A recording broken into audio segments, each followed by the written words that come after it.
Manifestation is real, but manifestation without dependence on God can give you the outcome without the wisdom or the protection to sustain it. The Bible actually tells us that our words do carry power. Proverbs 18:21 says that life and death are in the power of the tongue. So everybody's making vision boards for 2026, but I'm going to teach you how to create a prayer board with a different approach that you have not seen anywhere else. And that approach is called the stewardship-first approach model, because sometimes we're asking God for more while we aren't even stewarding the things He has already given us. So I'm going to teach you how to create a 2026 prayer board that has a stewardship-first model that actually works. Roll the clip.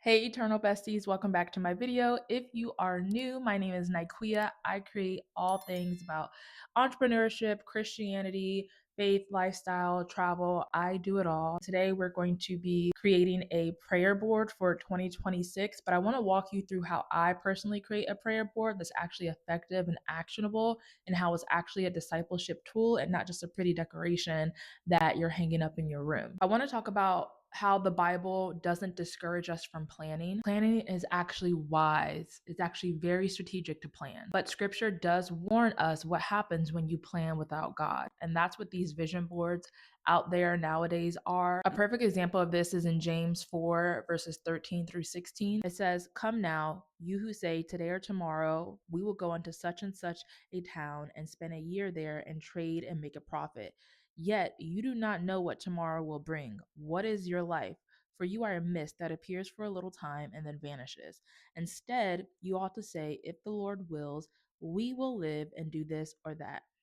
As it is, you boast in your arrogance. All such boasting is evil." So what does this all mean? And how does this apply to creating a prayer board in 2026? The issue of the two men in the scripture wasn't that they were planning, it was that they were planning without including God. Jesus also echoes this same concept in Matthew 19 when he's talking to the rich young ruler, and he asks, "How can I inherit eternal life?" And Jesus is like, "Well, sell all your possessions," because ideally he was anchoring his identity to those possessions that he stored up for himself on earth. See, his vision was rooted in his own desires and his own securities. They were not built on God's purposes. And that's how essentially vision boards that you see kind of work today. And that's why I think they're kind of dangerous, because ideally a lot of them are very selfish. They're very self-desirous. They do not include God. They kind of reflect what you want. They reflect your timeline. But a prayer board actually shifts that focus from manifestation to surrender. So what is the difference between a prayer board and a vision board? A vision board simply says, I want this. I'm manifesting this. I'm attracting this. A prayer board says, God, here's my heart. Search it, align it, lead it. See, a vision board puts you at the center. A prayer board puts God at the center. A vision board builds desire, and a prayer board builds obedience. Because what good is it getting the blessing if you don't have the character to carry it? And how do you know what you're asking for or what you're manifesting is actually in God's plan for you? Because like I said, there's power in the tongue. So you can get everything that you manifest. But what if it wasn't intended for you to have? What if it actually deters you from God's will for your life? I did this for the last 2 years. This is why I created a stewardship first model, is because I found myself in the past asking God for more, but I wasn't checking or stewarding the things that He has already given me and growing those. I love Luke 16:10, which says, "Whoever is faithful with little will also be faithful with much." So what I did for my prayer board, which you're going to see later, is I split my prayer board into 2 sections. On one side of the board, it's stewardship first. And on the other side of the board is my desires. So my stewardship first are the things that I already have, things that God has already given me to steward. And my prayer for each one of those is for me to steward it even more. And then the other side of the board, like I said, is my desires. And on that side of the board are things that I don't currently have, but I do have that desire in my heart. Now, here's where the action step comes from this. So in my prayer board, I have 12 different categories. I love to break up my prayers into different topics. So 6 of those topics are things that I already have that I need to steward more. The other 6 are things that I do not have that I do desire. But with each one of these, I actually have a structure that I think will also help you as well that I usually do. So, one, I grab 12 envelopes, or how many envelopes you have for each topic. Which each of those envelopes, I write down the topic of that envelope. And then on the envelope, I write down a scripture that represents or align with that topic.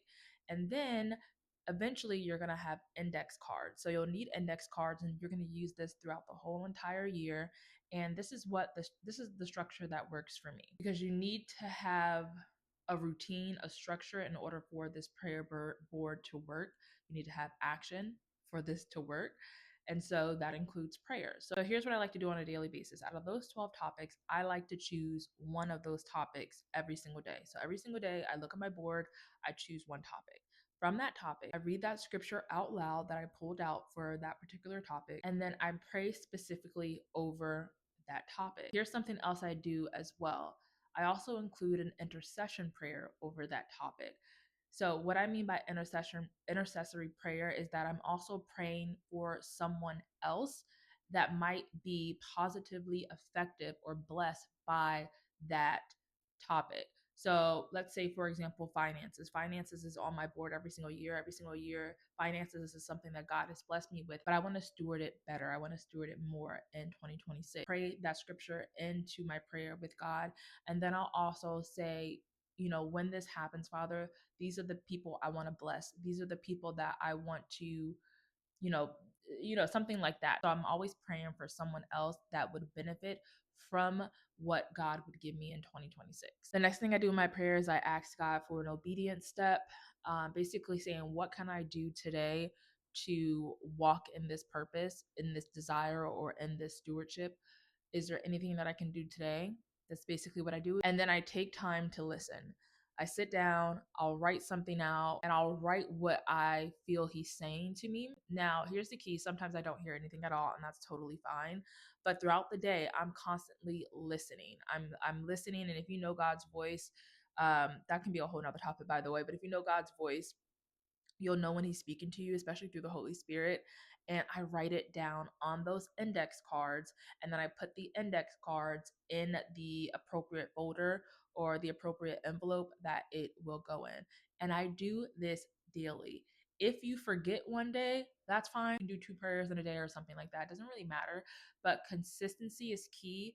Recalling and remembering is also key as well, because by this time next year, what you're going to do is you're going to take out all of those envelopes, right? You're going to take out all of the index cards that's within those envelopes, and you're going to highlight, circle, or whichever ones that was answered throughout that year. If you recall that one was answered before the end of the year, you can do it at that point too. This is great because it's going to help build your faith as you see God answering certain prayers. Anytime that you pray for something maybe that you don't have or you don't desire, you'll recall, like, hey, God answered this prayer, this prayer, this prayer.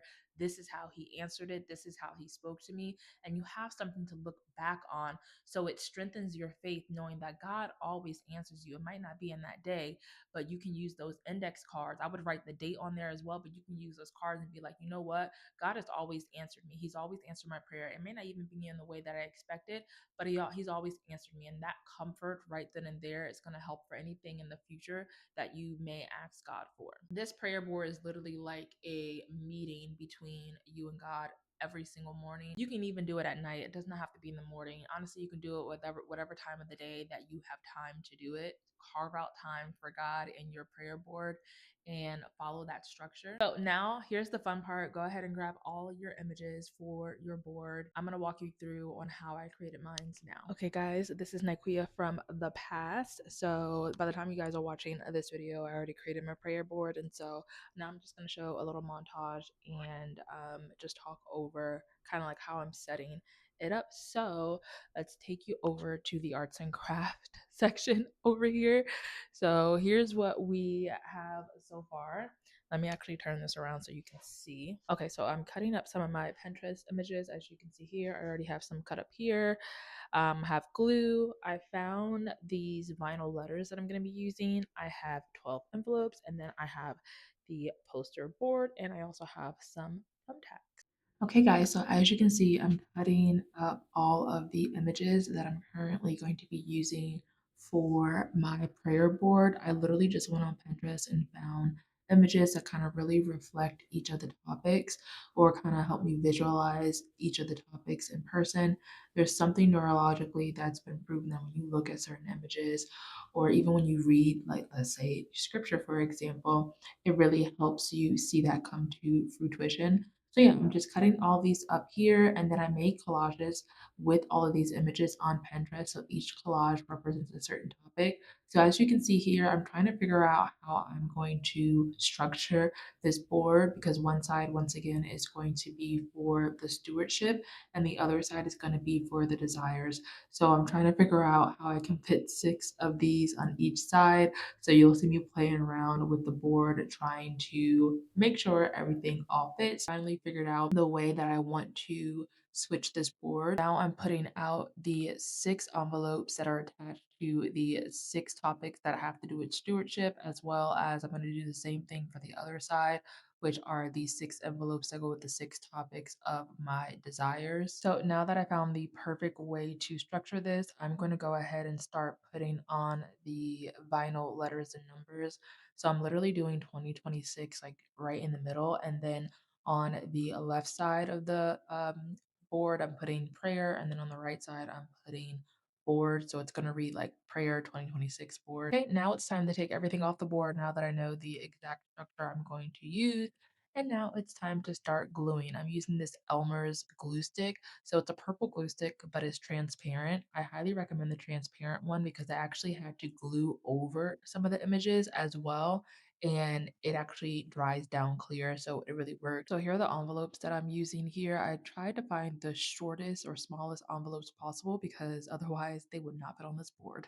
Anyway, so right now I'm writing each of the topics on each of the envelope, and I'm making sure that each of the topics line up with the collage that matches that topic. And so I'm reading here to make sure I got all the topics and I didn't miss any. Now what I'm doing is I'm writing the scripture that aligns with each one of these topics. It's the scripture that I'm going to recall every morning. And then you can see me highlighting each of the scripture. I just wanted to add some pretty colors to it, so I highlighted the scripture on each envelope. And then I don't think I showed this part, but I used the thumbtacks to thumbtack the envelopes onto the prayer board, and that's it. So I highly recommend putting your prayer board somewhere. You're going to see it every single day, but this is such an intimate, like, board discipleship tool. So I would put it somewhere where no one else is going to see it. So I put it in my bedroom. No one else is ever in my bedroom. So this is literally between just me and God. So, if you make this prayer board for 2026, I want you to not just walk around hoping things will change. You have to have a strategy and action behind what you're praying for. Use this board to meet God daily. Use this board to talk to Him, to ask Him things. Write down what He reveals to you. Because on that one side of the board with the stewardship first model, when you steward what God has already given you, God prepares you for what you actually desire, which is that other side of the board. If this prayer board strategy helped you anyway in planning your 2026 year with God, I would love to hear your comments down below on which part of the strategy sticks out to you. Have you ever heard of the stewardship first approach model? Are you going to be doing it this year? I'd love to hear your thoughts. Thank you guys so much for watching this video, and I will see you guys in the next one. Bye.